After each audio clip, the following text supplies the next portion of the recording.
पंजाबी में कहावत है, सास चंगी होवे या ते दीवार ते टंगी होवे। संगीता की शादी भी एक ऐसे ही घर में होती है जहां उसकी सास दीवार पर टंगी होती है। ससुर और पति शादी के पहले दिन उसे सास के फोटो के सामने ले जाते हैं, जहां ससुर जी कहते हैं, बेटा बेटा संगीता, ये तुम्हारी सास थी, बहुत नेक और भली, लेकिन थोड़ी गुस्सैल थी। गुस्सा आने पर सब तहस नहस कर देती थी, पर अब ये इस दुनिया में नहीं है। हाँ संगीता, माँ होती तो तुम इनकी कोई बात टाल नहीं सकती थी, वरना तो माँ घर में भूचाल ले आती। संगीता मन में खुश होती है कि अच्छा है कि ऐसी औरत अब इस घर में नहीं है, लेकिन दिखावे के लिए वो जैसे ही सास की फोटो के सामने हाथ जोड़कर खड़ी होती है, ये क्या? सास उसे देखकर मुस्कुराने लगी। संगीता आंखों को मलकर एक बार फिर से देखती है, लेकिन फिर सास के चेहरे का भाव, भंगिमा यानी एक्सप्रेशन बिल्कुल बदले होते हैं। वो अपने पति और ससुर को कहती है, माँ की तस्वीर तो स्माइल कर रही है। ना ना बेटी, ये कैसे संभव है? जरूर तुम्हें कोई गलती हुई होगी, ऐसा कैसे हो सकता है?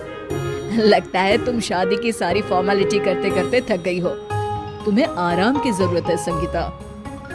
खैर, सारे संगीता की बात को इग्नोर कर कमरे में चले जाते हैं। वैसे सास की फोटो पर एक्सप्रेशन एक के बाद एक बदलते ही रहते हैं। सुबह होती है, पति और ससुर को काम पर भेजकर संगीता कमरे की सफाई करने में लग जाती है कि तभी उसे आवाज आती है, टेबल ठीक से साफ करो। ऐसे भी कोई टेबल साफ करता है? इससे अच्छा तो ये गंदा ही था। किसी औरत की आवाज सुन संगीता दंग रह जाती है और सोचने लगती है कि आवाज कहाँ से आई। आवाज को नजरअंदाज कर वो फिर से अपना काम करना शुरू करती है, लेकिन इस बार तो आवाज बिल्कुल उसके कान के पास से आती है। मेरा घर है ये, जब तक मैं थी चमका कर रखती थी, हर एक चीज शीशे की तरह थी। तुम्हें तो ना सफाई आती है ना कुछ पता है। क्यों तुम्हें मेरे घर की जिम्मेदारी दे दी गई है? पता नहीं तुमने मेरे बेटे को क्या दिखाई दिया। मैं होती तो एक से बढ़कर एक लड़कियों की लाइन लगा देती। अब संगीता को समझने में देर नहीं लगी कि ये आवाज किसी और की नहीं बल्कि उसकी सास की है, जो दीवार पर टंगी है। वो उसके पास जाती है और कहती है, नमस्ते सासू माँ, मुझे तो कल ही लग रहा था कि दीवार में कुछ काला है। वो दीवार नहीं, दाल होती है पगली। सही पकड़े हैं सासू माँ। तो क्या हो गया आपको जो आप यहाँ भी चैन से नहीं बैठी हैं? सुना मैंने आपका व्यवहार काफी गुस्से वाला था। चुप रह तू, ज्यादा बकर बकर ना कर। घर का काम करना तो आता नहीं, आई है मुझसे बहस करने। हाँ देखिए सासू माँ, मैं आपसे साफ साफ कह देती हूँ, मुझसे पंगा लेने की कोशिश मत करिएगा। तभी पीछे से संगीता का पति आता है। अरे संगीता, किससे बात कर रही हो?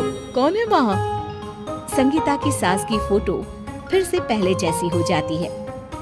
आपकी माँ से कह रही थी कि मुझे काम करना आता।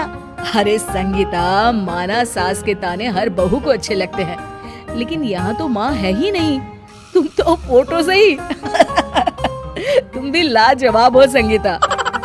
किसी को विश्वास नहीं होता कि संगीता अपनी मरी हुई सास की फोटो से बात करती है। वहीं आए दिन संगीता की सास संगीता को किसी न किसी बात पर आते जाते ताने देती। संगीता को भी अब सास के तानों और उनसे बात करने की आदत हो गई। वो कभी खानदान की कहानी तो कभी तीज त्योहार कैसे मनाएं या किसी व्यंजन की रेसिपी सास से ही पूछती। सारा दिन घर में अकेली संगीता की सास अब उसके लिए तानों के साथ पक्की साथी की तरह भी रहने लगी थी, जो किसी और को नहीं बल्कि संगीता को ही सुनाई देती। तो देखा आपने, सास बहू का रिश्ता हर रिश्ते से ऊपर होता है, फिर चाहे वो खट्टा हो या मीठा।